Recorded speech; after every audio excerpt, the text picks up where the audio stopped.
మనము మిశ్రమ ఆహారులం, అంటే శాకాహారం మరియు శాకాహారాన్ని జీర్ణించుకోలేని అసమర్థులం. కాబట్టి వీటిని ఉడికించో, వేయించో, నానబెట్టో మెత్తగా తీసుకుంటాం. మాంసాహారంలో పెద్ద మొత్తంలో ప్రోటీన్ అందుబాటులో ఉన్నందున మాంసం తీసుకోవడం పరిమితం చేయవలసిన అవసరం ఉంది.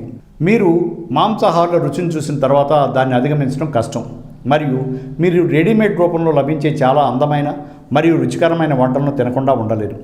రుచికరమైన వంటలకు మనసు కంట్రోల్ చేయలేనప్పుడు నడుము చుట్టుకొలత పరిమాణం పెరుగుతుందనడంలో ఎలాంటి సందేహం లేదు. అయితే మాంసాహారం అతిగా తినడం వల్ల బరువు పెరగడం, ఊబకాయం మరియు ఇతర ప్రమాదకర సమస్యలతో పాటు ఇంకా మరికొన్ని పరిణామాలను కూడా ఎదుర్కోవడంలో ఆశ్చర్యపోతారు. ఆరోగ్యానికి మితమైన మాంసాహారం అవసరం. కాబట్టి ఈ కారణం చేత ఒకేసారి మాంసాహారాన్ని నివారించడం మరొక రకమైన ఇబ్బందికి దారితీస్తుంది. మాంసాహారం చెడ్డది కానప్పటికీ తినే మాంసంలో నాణ్యత మరియు పరిమాణాన్ని అనుసరించి కూడా పరిణామాలను కలిగిస్తుంది. మొత్తం మీద మంచి నాణ్యత గల మాంసం రోజుకు మీ పిడికిలి పరిమాణంలో లేదా 3 ఔన్సులను మించకూడదు. ముఖ్యంగా ప్రస్తుత రోజుల్లో మాంసాహారం తినేవారు తాము తినే మాంసం పరిమాణంపై శ్రద్ధ చూపడం లేదు. మరియు రెస్టారెంట్లలోనూ మాంసాహారంతో తయారు చేసే వంటలు అధిక పరిమాణంలో వండుతున్నారు. కాబట్టి మాంసాహారం అధికంగా తినడం వల్ల కలిగే నష్టాలు ఏమిటో మీకు ముందే తెలిస్తే మీరు అధికంగా తినడం నివారించవచ్చు మరియు ఆరోగ్యాన్ని కాపాడుకోవచ్చు. నిర్జలీకరణ అధిక ప్రోటీన్ ఆహారం మూత్రపిండాలు మూత్రంలో అధిక సాంద్రతను ఉత్పత్తి చేస్తాయని మరియు తద్వారా నిర్జలీకరణకి దారితీస్తుందని కనుగొనబడింది.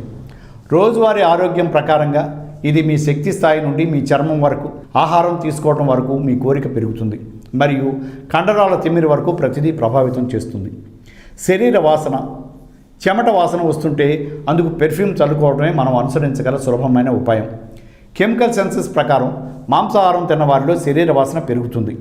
ఆశ్చర్యకరం ఏంటంటే మాంసాహారంలో చెమట వాసన కంటే శాకాహారంలో చెమట వాసన చాలా ఆహ్లాదకరంగా ఉంటుంది. మలబద్ధకం. ఎక్కువ మాంసాహారం తింటే ఎక్కువ కార్బోహైడ్రేట్లు అంటే ఎక్కువ మలబద్ధకం. ఎందుకంటే మాంసంలో కరిగే ఫైబర్ ఉండదు కాబట్టి జీర్ణ వ్యవస్థ కదలకుండా మలబద్ధానికి కారణమవుతుంది. అందువల్ల మీరు కార్బోహైడ్రేట్ల పరిమాణాన్ని తగ్గించి సమ్మేళనం కార్బోహైడ్రేట్ల పరిమాణాన్ని పెంచాలి. అనగా మలబద్ధకాన్ని నివారించడానికి ఎక్కువ ఫైబర్ మరియు కూరగాయలను తినాలి. తలనొప్పి. మాంసాన్ని అధిక నిర్జలీకరణగా పరిగణించినప్పుడు ఇది తలనొప్పిని కలిగించడంలో ఆశ్చర్యం లేదు. అదనంగా కార్బోహైడ్రేట్లు మెదడుకు ఇంధనం కాబట్టి మనం ఎక్కువ మాంసం తిని తగినంత కార్బోహైడ్రేట్లను తినకపోతే ఇది తలనొప్పి మరియు మానసిక క్షీణతకు దారితీస్తుంది. దృష్టి కోల్పోయే అవకాశాన్ని పెంచుతుంది.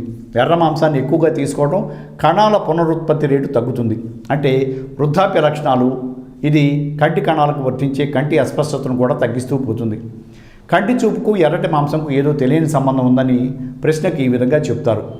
ఎర్ర మాంసంలో సంతృప్త కొవ్వు కళ్ళలోని అతి సున్నితమైన నరాలకు హానికరం. అంటే ఈ మాంసాహారాలు నేరుగా నరాలపైన ప్రభావం చూపవు.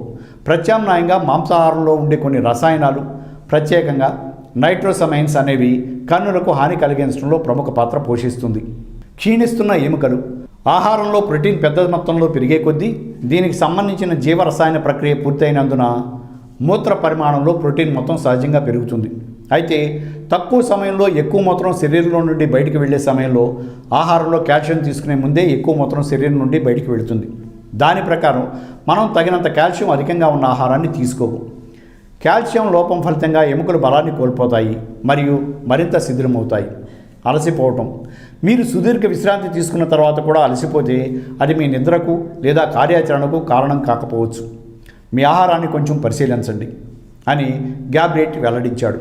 ఎందుకంటే మన జీర్ణ వ్యవస్థకు ఎక్కువ ప్రోటీన్ జీర్ణం కావడానికి చాలా శక్తి మరియు పోషకాలు అవసరం ఉండటం వల్ల శరీరంలో ఉండే అధిక శక్తిని అంతా ఇందుకోసం వినియోగించబడుతూ పోవటం వల్ల శక్తి చాలకుండా పోతుంది. అదే అలసట ఆవరించడానికి ముఖ్య కారణం. నోటి వాసన. మీ నోటిలో నిరంతరం దుర్వాసన ఉందా? మీరు తినే ఆహారం కూడా దీనికి కారణం కావచ్చు.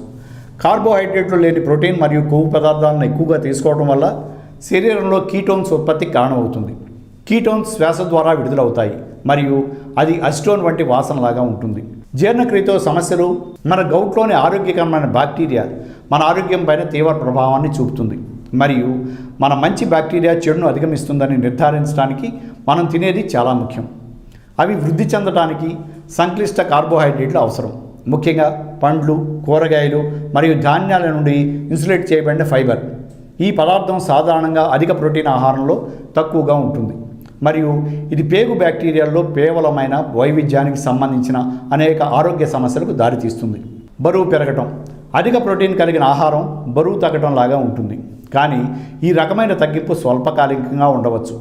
వినియోగించే అదనపు ప్రోటీన్ సాధారణంగా కొవ్వుగా నిల్వ చేయబడుతుంది, అయితే అమైనో ఆమ్లాల యొక్క అదనపు కంటెంట్ విసర్జించబడుతుంది.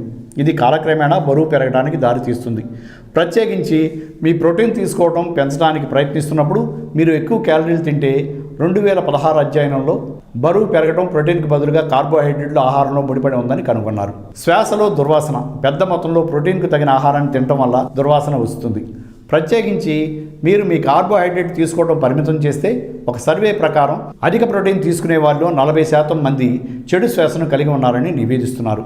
మీ శరీరం అసహ్యకరమైన పండ్ల వాసన కారణమయ్యే కిటోసిస్ అనే జీవరసాయన పరిస్థితిని అనుసరించినప్పుడు ఇది కొన్ని రసాయనాలను ఉత్పత్తి చేస్తుంది. దంతాల మధ్య బ్రష్ చేయటం మరియు శుభ్రపరచడం ద్వారా ఈ వాసనను తొలగించలేరు.